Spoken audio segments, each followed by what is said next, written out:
This is the pot that I had that I was burnishing, and you could see just how shiny it got compared to this area that I didn't burnish. So this is really dull, it's not compressed. This is really, really shiny.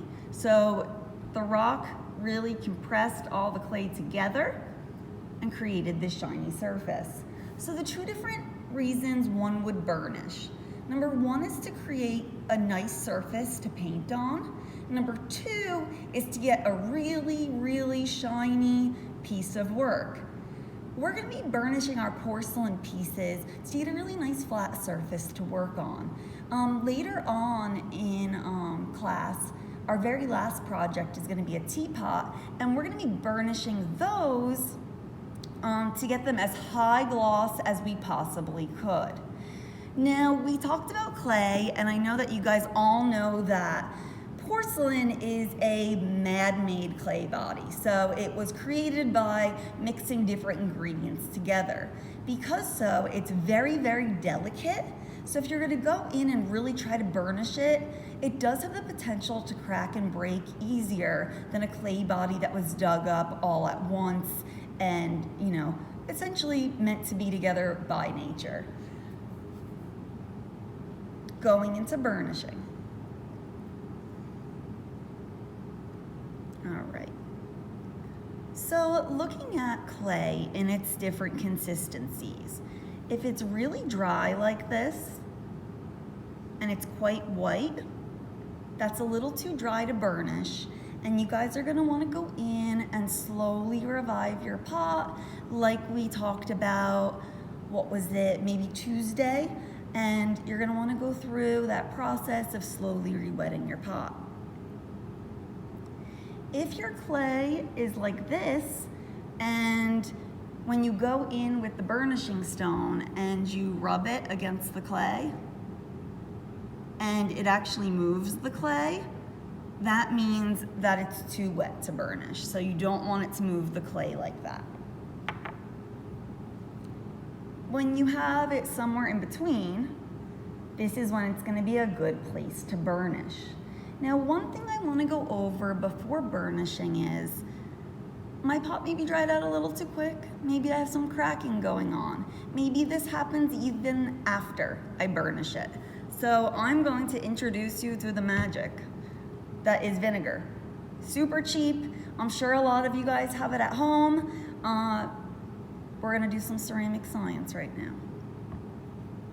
So if I were to take regular slip and try to fill in a crack on my vase, let me put this down even more. It's really just gonna become quite clumpy, and I could eventually smooth it in, but as it goes, it's gonna get clumpier and clumpier. I'm going to use a little bit of vinegar, and you could mix the vinegar with a little slip if you want, or you could just use it on its own. You're gonna wanna apply a little bit of pressure, but what the vinegar does is the acidity in the vinegar revives the clay for a very short period of time. And what you could go in and you could blend with your hand. And I'm gonna keep adding more so you could see that large crack that I had.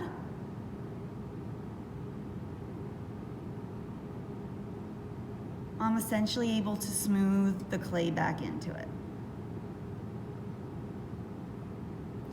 So I know some people had asked me about cracks.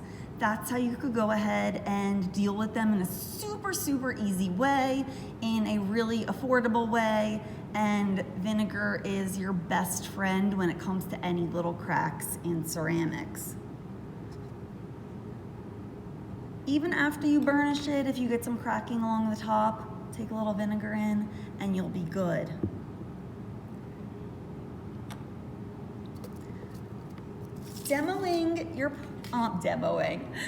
Burnishing your porcelain. you're going to want some type of soft material, whether it be a small towel or a t-shirt or anything that you can go ahead and rest your vase on so it's not going to be in danger of breaking. You're not going to want to put it upside down like that on the neck because it's very fragile, but you can go ahead and you could lean this up nicely on the towel. If you're going to be handling it, just make sure that you use your whole entire hand while you're burnishing your work. But this is in case, you get tired of holding it and you want a surface to rest it on, make sure you are supporting it with one hand. And then we're just gonna go in with these little glass marbles. Now you could go in with like a river rock that's really smooth. I put one of these in your little kits with your underglazes, so you guys should all have these. If you have any really smooth rocks or anything like that at home and you want to play around and burnish with those, that's fine too. So there's two different motions when you're burnishing. The first one is circular.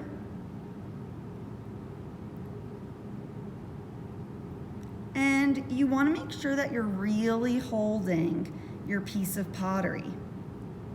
You want to keep it nice and steady and apply an even amount of pressure throughout.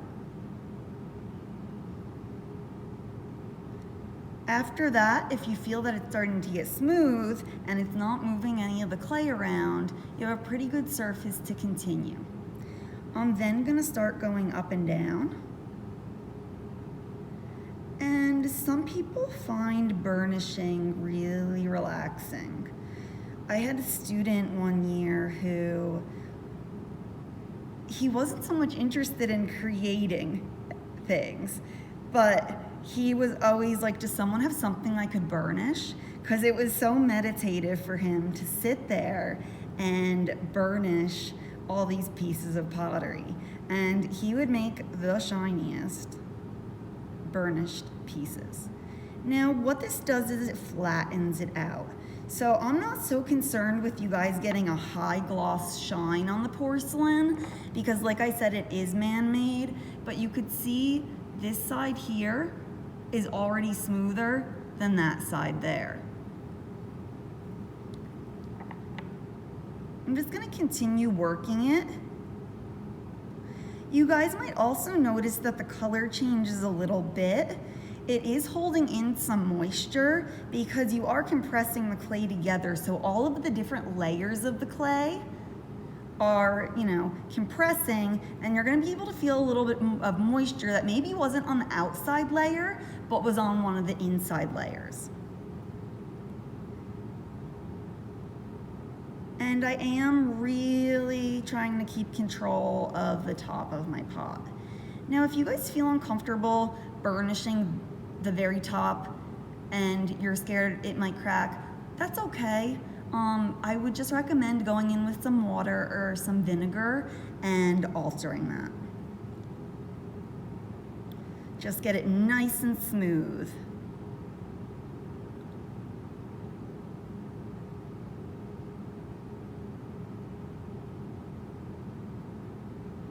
And I think you guys are gonna have so much fun with this.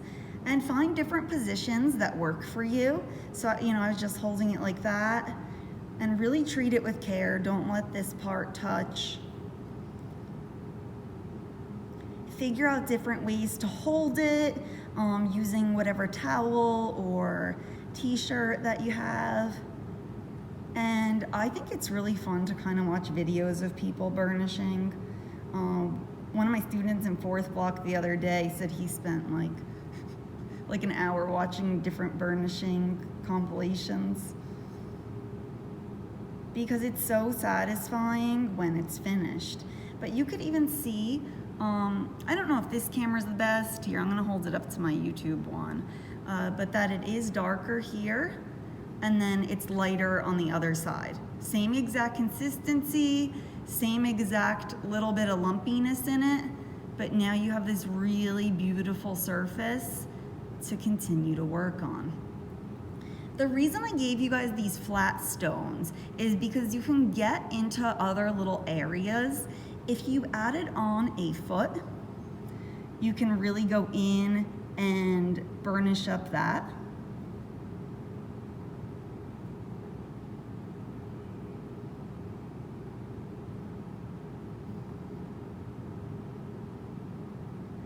And I also want to see if I could pick up on camera.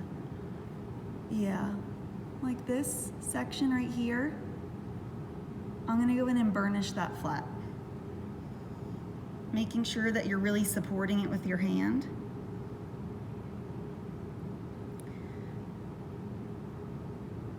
And this is gonna be the very last step before we go ahead and apply our designs onto these. So you have a really beautiful drawing surface.